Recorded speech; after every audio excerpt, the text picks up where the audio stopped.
Chapter 2. The Curse of the Baskervilles. "I have in my pocket a manuscript," said Dr. James Mortimer. "I observed it as you entered the room," said Holmes. "It is an old manuscript. Early 18th century, unless it's a forgery." "How can you say that, sir?" "You have presented an inch or two of it to my examination all the time that you have been talking. It would be a poor expert who could not give the date of a document within a decade or so. You may possibly have read my little monograph upon the subject. I put that at 1730. The exact date is 1742. Dr. Mortimer drew it from his breast pocket. This family paper was committed to my care by Sir Charles Baskerville, whose sudden and tragic death some 3 months ago created so much excitement in Devonshire. I may say that I was his personal friend as well as his medical attendant. He was a strong-minded man, sir, shrewd, practical, and as unimaginative as I am myself. Yet he took this document very seriously, and his mind was prepared for just such an end as did eventually overtake him." Holmes stretched out his hand for the manuscript and flattened it upon his knee. "You will observe, Watson, the alternative use of the long S and the short. It is one of several indications which enabled me to fix the date." I looked over his shoulder at the yellow paper and the faded script. At the head was written Baskerville Hall, and below, in large scrawling figures, 1742.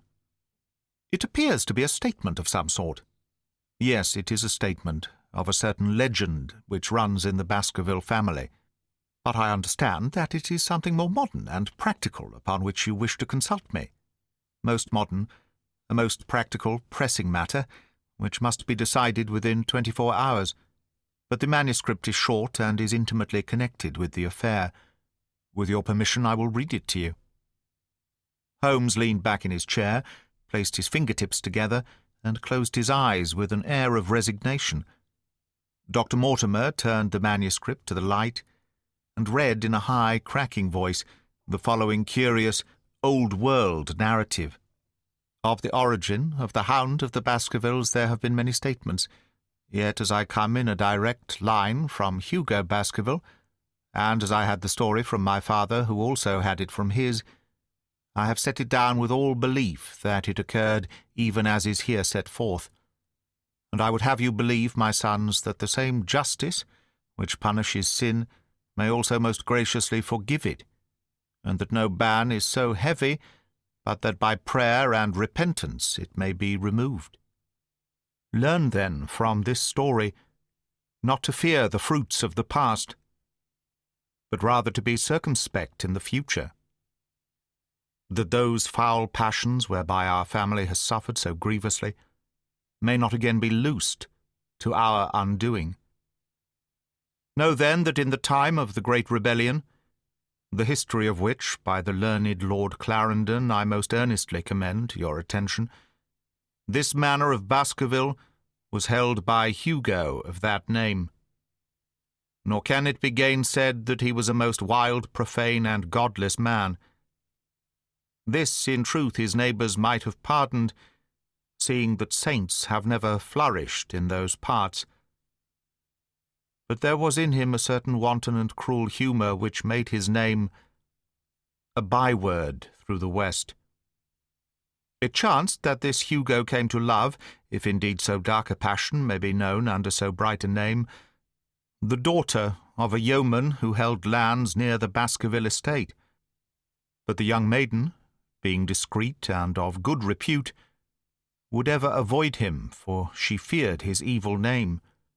So it came to pass that one Michaelmas this Hugo, with 5 or 6 of his idle and wicked companions, stole down upon the farm and carried off the maiden, her father and brothers being far from home, as he well knew.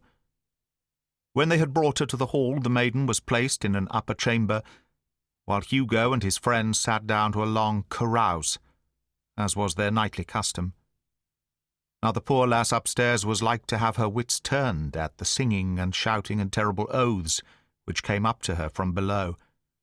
For they say that the words used by Hugo Baskerville when he was in wine, were such as might blast the man who said them.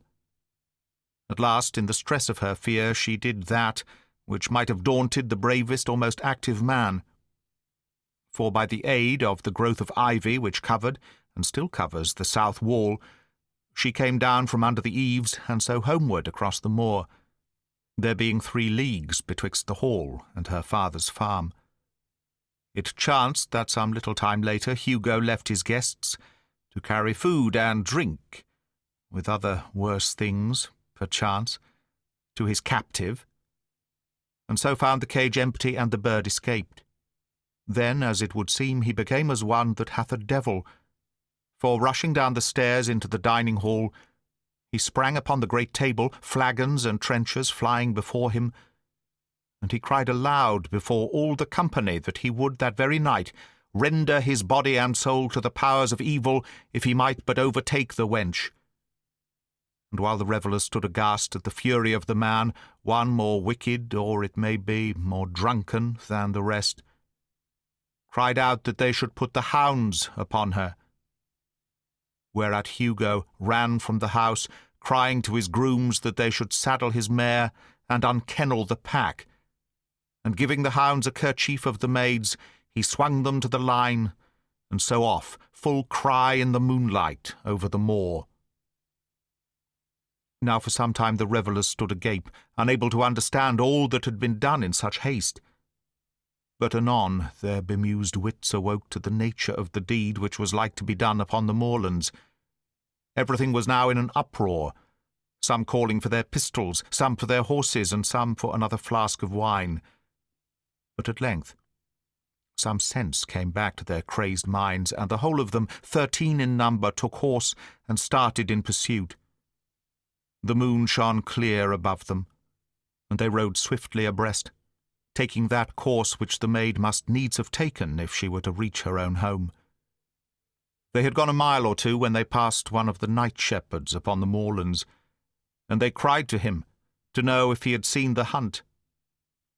And the man, as the story goes, was so crazed with fear that he could scarcely speak. But at last he said that he had indeed seen the unhappy maiden with the hounds upon her track. "But I have seen more than that," said he, "for Hugo Baskerville passed me upon his black mare, and there ran mute behind him such a hound of hell as God forbid should ever be at my heels." So the drunken squires cursed the shepherd and rode onward, but soon their skins turned cold, for there came a galloping across the moor, and the black mare, dabbled with white froth, went past with trailing bridle and empty saddle. Then the revellers rode close together, for a great fear was on them. But they still followed over the moor, though each, had he been alone, would have been right glad to have turned his horse's head. Riding slowly in this fashion, they came at last upon the hounds.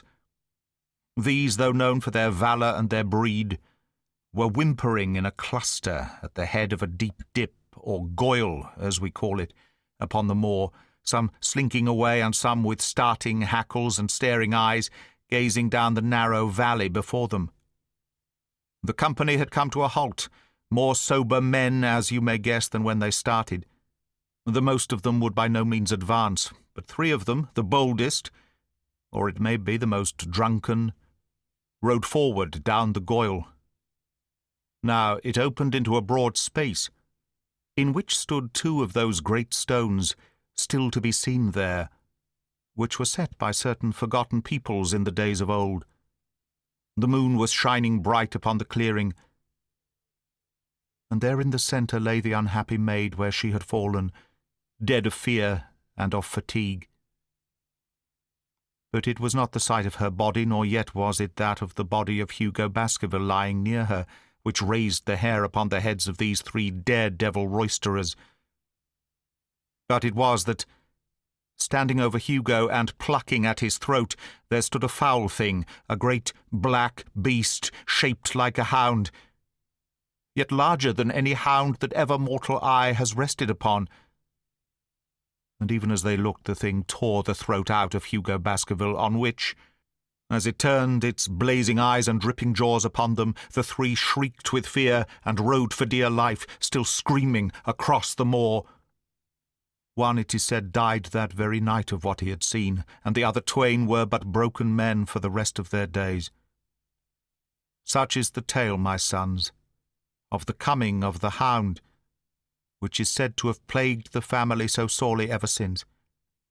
If I have set it down, it is because that which is clearly known hath less terror than that which is but hinted at and guessed. Nor can it be denied that many of the family have been unhappy in their deaths, which have been sudden, bloody, and mysterious. Yet may we shelter ourselves in the infinite goodness of Providence, which would not for ever punish the innocent beyond that third or fourth generation which is threatened in Holy Writ. To that Providence, my sons, I hereby commend you, and I counsel you, by way of caution, to forbear from crossing the moor in those dark hours when the powers of evil are exalted. This from Hugo Baskerville to his sons Roger and John, with instructions that they say nothing thereof to their sister Elizabeth. When Dr. Mortimer had finished reading this singular narrative, he pushed his spectacles up on his forehead and stared across at Mr. Sherlock Holmes. The latter yawned and tossed the end of his cigarette into the fire. "Well," said he, "do you not find it interesting? To a collector of fairy tales." Dr. Mortimer drew a folded newspaper out of his pocket. "Now, Mr. Holmes, we will give you something a little more recent. This is the Devon County Chronicle of May the 14th of this year. It is a short account of the facts elicited at the death of Sir Charles Baskerville, which occurred a few days before that date." My friend leaned a little forward, and his expression became intent. Our visitor readjusted his glasses and began. "The recent sudden death of Sir Charles Baskerville, whose name has been mentioned as the probable Liberal candidate for Mid-Devon at the next election, has cast a gloom over the county. Though Sir Charles had resided at Baskerville Hall for a comparatively short period, his amiability of character and extreme generosity had won the affection and respect of all who had been brought into contact with him.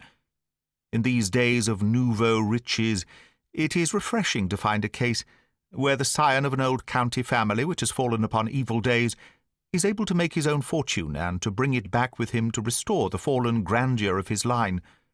Sir Charles, as is well known, made large sums of money in South African speculation. More wise than those who go on until the wheel turns against them, he realized his gains and returned to England with them. It is only 2 years since he took up his residence at Baskerville Hall, and it is common talk how large were those schemes of reconstruction and improvement which have been interrupted by his death. Being himself childless, it was his openly expressed desire that the whole countryside should, within his own lifetime, profit by his good fortune, and many will have personal reasons for bewailing his untimely end. His generous donations to local and county charities have been frequently chronicled in these columns. The circumstances connected with the death of Sir Charles cannot be said to have been entirely cleared up by the inquest, but at least enough has been done to dispose of those rumours to which local superstition has given rise. There is no reason whatever to suspect foul play, or to imagine that death could be from any but natural causes. Sir Charles was a widower, and a man who may be said to have been in some ways of an eccentric habit of mind. In spite of his considerable wealth, he was simple in his personal tastes, and his indoor servants at Baskerville Hall consisted of a married couple named Barrymore, the husband acting as butler and the wife as housekeeper. Their evidence, corroborated by that of several friends, tends to show that Sir Charles's health has for some time been impaired, and points especially to some affection of the heart, manifesting itself in changes of colour, breathlessness, and acute attacks of nervous depression. Dr. James Mortimer, the friend and medical attendant of the deceased, has given evidence to the same effect. The facts of the case are simple. Sir Charles Baskerville was in the habit every night, before going to bed, of walking down the famous yew alley of Baskerville Hall. The evidence of the Barrymores shows that this had been his custom. On the 4th of May, Sir Charles had declared his intention of starting next day for London, and had ordered Barrymore to prepare his luggage. That night he went out as usual for his nocturnal walk, in the course of which he was in the habit of smoking a cigar. He never returned. At 12 o'clock, Barrymore, finding the hall door still open, became alarmed and, lighting a lantern, went in search of his master. The day had been wet, and Sir Charles's footmarks were easily traced down the alley. Halfway down this walk there is a gate which leads out onto the moor. There were indications that Sir Charles had stood for some little time here. He then proceeded down the alley, and it was at the far end of it that his body was discovered. One fact which has not been explained is the statement of Barrymore that his master's footprints altered their character from the time that he passed the moor gate, and that he appeared from thence onward to have been walking upon his toes. One Murphy, a gipsy horse-dealer, was on the moor at no great distance at the time, but he appears, by his own confession, to have been the worse for drink. He declares that he heard cries, but is unable to state from what direction they came. No signs of violence were to be discovered upon Sir Charles's person, and though the doctor's evidence pointed to an almost incredible facial distortion, so great that Dr. Mortimer refused at first to believe that it was indeed his friend and patient who lay before him, it was explained that that is a symptom which is not unusual in cases of dyspnea and death from cardiac exhaustion. This explanation was borne out by the post-mortem examination, which showed long-standing organic disease, and the coroner's jury returned a verdict in accordance with the medical evidence. It is well that this is so, for it is obviously of the utmost importance that Sir Charles's heir should settle at the Hall and continue the good work which has been so sadly interrupted. Had the prosaic finding of the coroner not finally put an end to the romantic stories which have been whispered in connection with the affair, it might have been difficult to find a tenant for Baskerville Hall. It is understood that the next of kin is Mr. Henry Baskerville, if he be still alive, the son of Sir Charles Baskerville's younger brother. The young man, when last heard of, was in America, and inquiries are being instituted with a view to informing him of his good fortune. Dr. Mortimer refolded his paper and replaced it in his pocket. Those are the public facts, Mr. Holmes, in connection with the death of Sir Charles Baskerville. I must thank you, said Sherlock Holmes, for calling my attention to a case which certainly presents some features of interest. I had observed some newspaper comment at the time, but I was exceedingly preoccupied by that little affair of the Vatican cameos, and in my anxiety to oblige the Pope, I lost touch with several interesting English cases. This article, you say, contains all the public facts? It does. Then let me have the private ones. He leaned back, put his fingertips together, and assumed his most impassive and judicial expression. In doing so, said Dr. Mortimer, who had begun to show signs of some strong emotion, I am telling that which I have not confided to anyone. My motive for withholding it from the coroner's inquiry is that a man of science shrinks from placing himself in the public position of seeming to endorse a popular superstition. I had the further motive that Baskerville Hall, as the paper says, would certainly remain untenanted if anything were done to increase its already rather grim reputation. For both these reasons I thought that I was justified in telling rather less than I knew, since no practical good could result from it. But with you there is no reason why I should not be perfectly frank. The moor is very sparsely inhabited, and those who live near each other are thrown very much together. For this reason I saw a good deal of Sir Charles Baskerville. With the exception of Mr. Frankland of Lafter Hall and Mr. Stapleton, the naturalist, there are no other men of education within many miles. Sir Charles was a retiring man, but the chance of his illness brought us together, and a community of interests in science kept us so. He had brought back much scientific information from South Africa, and many a charming evening we have spent together discussing the comparative anatomy of the Bushman and the Hottentot. Within the last few months it became increasingly plain to me that Sir Charles's nervous system was strained to the breaking point. He had taken this legend, which I have read you, exceedingly to heart, so much so that although he would walk in his own grounds, nothing would induce him to go out upon the moor at night. Incredible as it may appear to you, Mr. Holmes, he was honestly convinced that a dreadful fate overhung his family. and certainly the records which he was able to give of his ancestors were not encouraging. The idea of some ghastly presence constantly haunted him, and on more than one occasion he has asked me whether I had, on my medical journeys at night, ever seen any strange creature, or heard the baying of a hound. The latter question he put to me several times, and always with a voice which vibrated with excitement. I can well remember driving up to his house in the evening, some 3 weeks before the fatal event. He chanced to be at his hall door. I descended from my gig and was standing in front of him, when I saw his eyes fix themselves over my shoulder and stare past me with an expression of the most dreadful horror. I whisked round and had just time to catch a glimpse of something, which I took to be a large black calf passing at the head of the drive. So excited and alarmed was he that I was compelled to go down to the spot where the animal had been and look around for it. It was gone, however, and the incident appeared to make the worst impression upon his mind. I stayed with him all the evening, and it was on that occasion, to explain the emotion which he had shown, that he confided to my keeping that narrative which I read to you when I first came in.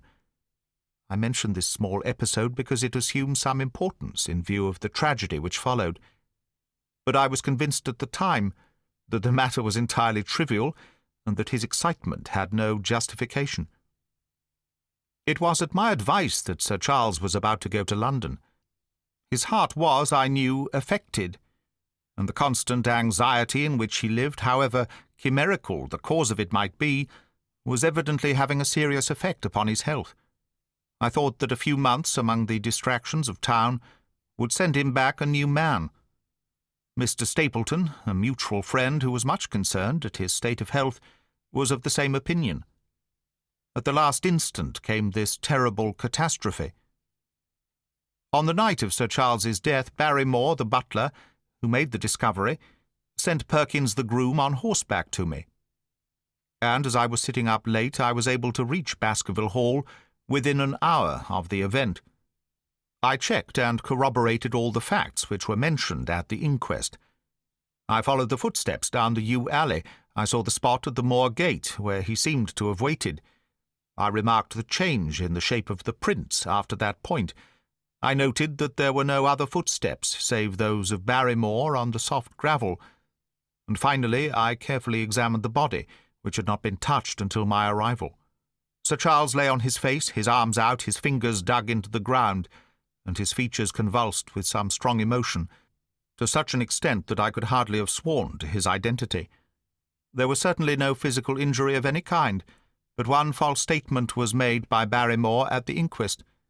He said that there were no traces upon the ground round the body. He did not observe any. But I did. Some little distance off, but fresh and clear. Footprints? Footprints. A man's or a woman's? Dr. Mortimer looked strangely at us for an instant, and his voice sank almost to a whisper as he answered, "Mr. Holmes, they were the footprints of a gigantic hound."